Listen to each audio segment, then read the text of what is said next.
So here it is, we're starting out with the tile. So that I have the right dimensions on the wall, I laid out the tile with the spacers.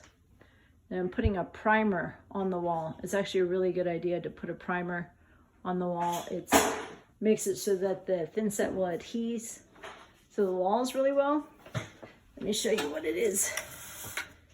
It is called Eco Prime Grip. So that's the start. I'll show you the next step once we start installing the tiles. So this stuff you just roll on. It's runny though, so don't get your brush too full or your roller too full because you're not going to be happy. But it'll definitely make a difference. You want to make sure your tile, especially if you're using a heavier tile, I'm going to be using a travertine.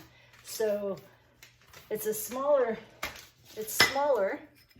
We're going to try and make it look like brick, but it's still a heavy tile. So we're going to be using the Ultra Flex for a heavier tile, and then we're using this just to make sure the thin set attaches really well. Okay, so we're starting the tile. This is going to be a brick lay pattern, and right now, just so you know, we're using 3/8 inch, so 3/8 inch spacers because we want to make it look like it's bricks, rather than when it's really skinny, it won't really look like bricks.